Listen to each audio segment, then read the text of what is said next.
Hi and welcome to another episode of Pissy Plays Guernsey FC with me, Andy. This one's just going to be a short little run over what has happened over the summer before our first game in the league against Haringey Borough in the Bostik Premier. One of the good things about the Bostik Premier is we now get 7 subs as well, so we've had 5 subs to this point, which can be a little bit limiting. So yeah, looking forward to the new season. Yeah, it's going to be really good fun. So I was literally just going to run over what happened over the course of the summer and the final sort of roundup of Premier League through to, I think we'll go to Vanarama North South just to see who went where and who did what. So yeah, with the EPL, Liverpool won by 11 points. If that would have happened in real life, I would be a very, very happy chappy. Somehow I don't think it's going to happen that way. But yeah, Man City, Man United in second and third, not that far away from what reality is going to be. Bournemouth are a little bit higher than I expect them to finish. Leicester are a lot lower than I expect them to finish, and obviously Wolves shown as 13th there. Huddersfield, Cardiff and Fulham going down though is pretty solid, I think. So yeah, EPL looking relatively close to reality. With the Championship, Aston Villa go up as champions with Blackburn and Middlesbrough. I think Leeds and Norwich will have something to say about that at the moment. Bolton, Sheffield Wednesday and Ipswich down. I mean, Ipswich are nailed on. Looks like in reality and in game. So yeah, that looks relatively close to what's going to happen. A good shout by FM there, I think. Yeah, League One, Barnsley, Burton and Portsmouth going up with Shrewsbury, Rochdale, Coventry and Bristol Rovers on the way down. Luton 9th, obviously they're doing slightly better than that in reality. But again, relatively good. It does seem to pick out the bottom clubs very well. That's all I can say. But Barnsley, Burton and Portsmouth on their way up. Yeah, in League 2, MK Dons, Mansfield, Northampton and Bury on their way up. Lincoln in 5th would feel a little bit hard done by, I think. Relatively close season with 74 points for Lincoln and Oldham, not quite getting them into sort of an area to get them up automatically, though they would have gone through playoffs. Yeovil and Macclesfield on the way out of the Football League, though, with Macclesfield only 32 points. So that's pretty close. I think Forest Green though are doing slightly better in real life than 22nd, so the further that you go down the leagues, maybe it gets a little bit less realistic, but not too bad. The Vanarama National had Ebbsfleet going up as champions with FC Halifax qualifying from 7th in the playoffs. I know Solihull Moors are doing a lot better than 16th in real life. And obviously Leighton Orient will feel a little bit hard done by as well. Salford in 3rd, they're relatively close. Chesterfield though, they've not drawn anywhere near as many as they have done in real life. So Maidenhead, Braintree haven't, and Barrow on the way down, which is relatively close as well, so that's good.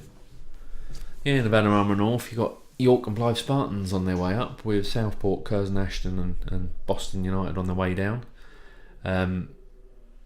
Looking at the points totals, what I'm finding is there isn't the teams that you get in real life that lose very few games. 8 games lost and they've won the title with only 78 points in 42 games shows how close a league this one is in the game. I don't think they're that close in reality.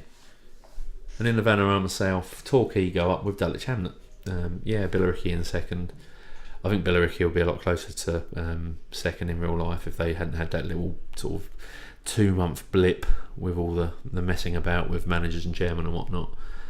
So Truro, Weston-super-Mare and Hungerford Town on their way down, all sort of West Country, or Hungerford's almost West Country teams. So that's a shame for the West Country.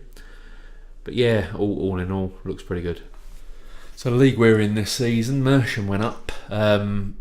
We played them in the Alan Turvey semis and lost in extra time, which was a bit of a bummer. But they're on their way up into the Vanarama South. Brighton Sea Region, Burgess Hill Town and Potters Bar go down, and therefore we won't play any of them this season. Looking at it, you know the teams that are going to be difficult. Your Haringays and your Dorking. We've got Haringey Borough first game up away. In fact, I think we've got 4 away games in the first 5, so that's going to be really tough this season. our final table, Hayward Heath winning and going up as champions, and we got out of the playoffs from 5th. So I think we did amazingly well there. 65 points, 60 goals for, 41 against. So yeah, relatively good. I think we had the goal difference that befits the position and the table. And with teams like Cray coming 7th, not even getting playoff places, I think we did amazingly well this season to do what we did with the players we had. Three Bridges and Thamesmead ended up going down in real life. Obviously Thamesmead folded in the middle of the season. I think they folded sort of September, October time in 2018, so it was a 19 team league but in real life, but as it is, they've been relegated anyway in the game. We'll have a quick look at who we've got going in and out with regards to staff. We got a shot of our chief scout and our scout. If you look at our chief scout, you'll see why we got a shot of him. Enough said on the judging of abilities and potential. The chief scout we got in Martin Coleman, slightly different. He has 12, 12 and 11, so I'm quite pleased with that. We might be getting some decent scouting happening. We just look at where he's been. He's actually up in Penrith, interestingly enough, and hadn't really had much in the way of. Vanarama North played football for Workington in the Vanarama North, so he's got a little bit of history in the game. We got a shot of Jonathan Duckett as well with his 7-4-1. We brought in Gareth West with his 11-10-8. So we're making strides to better our staffing. I got rid of our assistant manager Steve because his training wasn't brilliant. He had relatively good judging of ability and potential, but not amazing. So I ended up getting in Kevin Gibbons, an actual person. I know the others aren't actual person, but somebody with at least a photo. If you look at his career stats, he started off at Southampton as a youngster and actually played a few games in the Premier League. So we do have, I would say he does have a little bit of experience at that level, which is brilliant. And if you look at his attributes, he's 17 attacking, which is superb. And we'll have a look in a second at how we are compared to the rest of the league. We are actually relatively weak with defending with regards to our coaches, but attacking, we're right at the top of the league there. So that's going to be very, very useful for us. The way to get out of these leagues is actually really difficult. You win the league, you go up. There are only 2 places for the other 4 leagues. So you're going to have 16 teams basically in the playoffs trying to get 2 places. So it's going to be really tough to get out of these divisions. I don't expect to do it this season, might not even do it the season after that, but this is a long-term save. We're going to get Guernsey up, but it's just going to take a while, I think. So Kevin, welcome. And we've also brought in an under-18s manager, Aaron Francis, with his 13 working with youngsters. It was difficult to find anybody who was willing to come in on 140 quid a week, unfortunately. That will be something that we do. So it got rid of Aaron Francis, this is what we're talking about, got rid of Aaron and brought in a manager and an assistant manager. So Jack Allwood's come in. Again, another real person, 32, hung his boots up. Had been playing, he started off at Bristol City, but had been playing sort of Tier 7, Tier 8 football, down to Tier 9 here with Belton Heath and Bitton. But I had played a decent level, and so going back to him, he has got good defending, which shows because I think our under-18s defending is the best in the Bostik Prem as well. So, and we brought in James Tripp as an assistant as well, and he's got 14 defending as well. So we're going to have lots of very, very good defenders coming up. Hopefully, that will really help because we've actually been really good defensively speaking. Very solid, but we need to be exceptionally solid this season because we're going to be coming up against some forwards who have got just a little bit more than the forwards we've been used to playing against. That said, we have done well against these teams in cups, but doing it week in, week out in the league is going to be something completely different. So if we look at players coming in, we've got 5 at the moment. It doesn't seem much. I'm having real difficulty in getting people who want to come to the club for the money that we can offer, which isn't bad. We can offer up to 500 quid a week. At this level, Tier 7, that's really high. But because where we are geographically, I keep getting you can't offer enough for me to relocate comebacks all the time, so it's really difficult. But we have got 5 in. One of them actually just off straight from Andover Town on a free. But look at Ben Morris. He comes in as our 8th best player in total, I think. Very useful. The fact that he can play both wings and in the centre forward position as a striker. But his best position is attacking midfielder and right. We've got Nathan who plays attacking midfielder left. So that will be really useful to be able to not burn Nathan out, who's only 16, and have an 18-year-old just a little bit extra to come in and play right wing, maybe alternate games, rights and lefts, or pick the games and see where the weaknesses are on the other teams, for instance. Useful physicals, relatively quick, good dribbling, which is superb, can cross, and can pass, which is also good. So welcome Ben. Hopefully you can do a job for us. We brought in Sean. Sean Stewart is a midfielder or defensive midfielder. He is 24, but I brought him in because he has got some really good mentals as well, can tackle, because that's the defensive side of it, and has really good first touch, though you see some red arrow downs here at the moment. If we look at him in comparison to the rest of the midfield, he fits in. He's in that conversation of the 5 midfielders that we're going to have playing most of the time. I'm going to stick with what we know. We're going to have that central 3 midfielders, and Sean will fit in really nicely. I think he might be starting the season on the bench, coming on for Arthur Warren, because Arthur does tend to get a little bit knackered. But it's really nice to have somebody else who's quite solid there. Harry Kavanagh comes in. He is a right back and can play right wing back as well. Now, Charlie Fripp last season had a bad injury and was out for 5 months. I want cover for him because we did have Liam Mann in, but he doesn't really fit my long-term plans for going up the divisions. Bless him, he's not good enough. So I've got Harry Kavanagh in, 18, really quite strong physicals for an 18-year-old. And yes, there's lots of red elsewhere, but he's one for the future. Hoping we can develop him on. You look at the coach report, he is our 3rd best at the moment. He's level with Liam, but I see him coming on and doing quite well, and he is actually better wing back if we chose to play wing backs. So it's a signing for these are all signing for the futures really, apart from Sean. But this is it's what we can do where we are with the money we can provide. So we see Tom Bruce here, another 18-year-old coming in. And he's actually really quite useful physically again, but we've got some really good mentals for an 18-year-old with 13 decisions and 12 positioning. I'm hoping as a centre-back, and I reckon I'm going to end up playing him on cover. His positioning and good decision-making will really help. And he's also got 10 marking and 9 tackling, so he looks really quite a solid defender at this level. And if we look, he is rated actually as our best by the technical manager. Let's put Colin. So Colin Fillets, who's our fitness coach, has most probably got the best judgment out of everybody.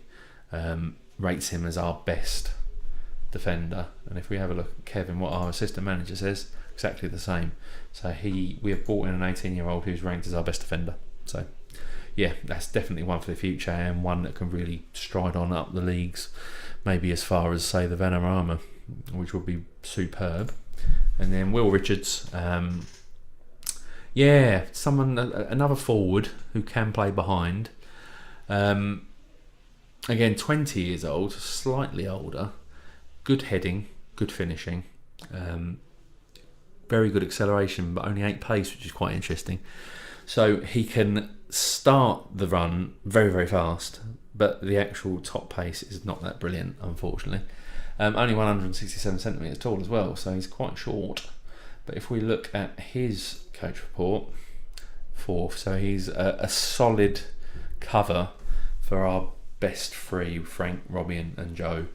I think Joe last season got 40 goals, 33 in the league. How he did that from a 2-star. And if we look at, he's just one of these players where star rankings just don't even matter really. He has got good physicals, he is quick, but to do what he did it still blows my mind a little bit. He scored 33 out of our 60 league goals last season. So yeah. Long may it continue, Joe. Long may it continue, mate. So that's our 5 that have come in. If we have just a quick look at who we released, Dom Hume actually is now our director of football. So I was really happy to have him stay on.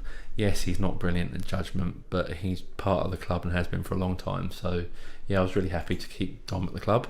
But we've released a few people you would have heard. Seb Skillen, Matt Loring played a few games, Carl played a few games, and so did Craig. But yeah, just surplus to requirements and a weight of getting some wage bill back, because Seb was on 100 quid a week and Matt Loring was on 80 quid a week. So yeah, it was worth getting them out and getting some money back. So that gives us our finances, which are relatively good. We are in the black. How long we'll be in the black for, I don't know. Wage budget here, 3,800 a week. Obviously, we're not going to go anywhere near that because we're below the budget. We're on 2.6. We were on 2.4 last year. So we've strengthened a little bit. And those players that have come in are all on sort of 80s to 100 quid a week. So we've still got Callum, who's on 325, goalkeeper, 325 quid a week. So he's by far the highest paid player at the club. So if I look at our squad at the moment, and we're ranked by ability, Callum Stanton, 325 a week. Charlie Higgins is now on 210 a week. He looks very strong, 23-year-old as well. If we just have a look at some attributes, good physicals and good mentals. For a 23-year-old even, good first touch, passing, tackling. Yeah, what you want for a centre midfielder, really. A jack of all trades, and naturally fit, which really helps. Tom Bruce, who we've just looked at, coming in as our third best player at the club, with Charlton, who really ended the season very well after starting the season weekly. I really didn't have him in my plans much until sort of November time when he started. Really coming on, but he's only 19 still as well. Again, somebody with good decisions and good vision and good work rate as well, which is superb. Good first touch and good passing. So yeah. And he's relatively quick as well, so there's a lot to be said for Charlton Gouveia, and hence he's fourth best at the club. Arthur was a bit of a revelation. He was almost started nearly every game for us. Unfortunately, that natural fitness of 5 means he does tend to get subbed. He tends to do the first 60 minutes, but tends to get subbed. But he does have good mentals for a 20-year-old, and relatively good technicals as well for this level anyway. Frank, he's our best forward at the moment by a long shot. 12 dribbling, only 7 finishing, but has 10 penalty taken as well, which is superb. Not that he's going to be taking many penalties. I think if Joe plays, he takes penalties, because I think he only missed 2 all season and scored lots. But 14 leadership means he is now captain of the club. So good on you, Joe. Good on you, Frank, even. And hopefully have a really, really good season coming up. And that leaves, I think I'll look at Nathan last and obviously not least, because he's our wunderkid, 16-year-old. He's already worth 1,000, and got 12 free kick taking, so he's taking most of the free kicks now as well. Joe will take the free kicks that are close by, but Nathan will take all the free kicks from way out for the crossing and whatnot. Cause he's only got 5 crossing, but the free kick taking sort of allays that a little bit. 9 dribbling, really good physicals for a 16-year-old, and he's got good leadership, so I think he'll be a captain in the future. So that's our squad.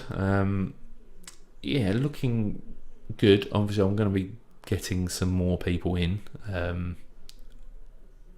anything to strengthen the squad really, but looking pretty positive for the rest of the season. If we have a look at competitions, Bostik overview, and if we go to the season preview, the media don't think we're going to do anything. In fact, we're 200 to 1.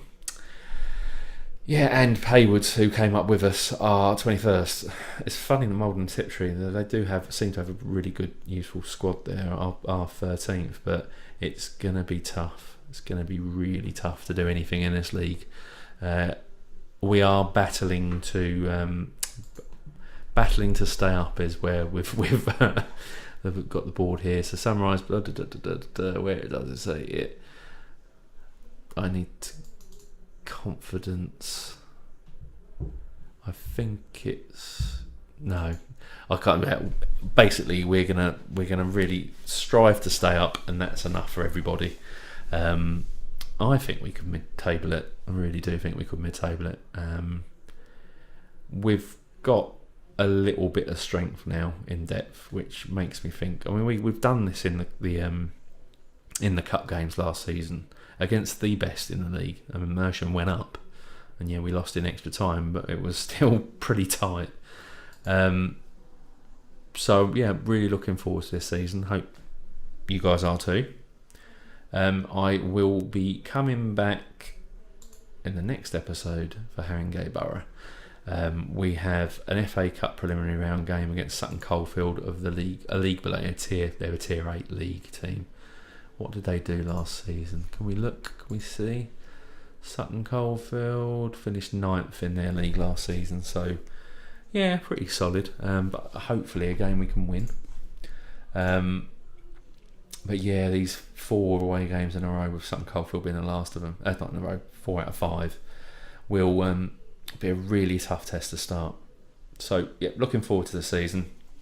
I'm going to be continuing on doing videos on Monday, Wednesday and Friday. Can't really think of anything else to say at the moment. I think we're good. So yeah, see you in the next episode for Haringey Borough. Looking forward to it. See you soon. Bye.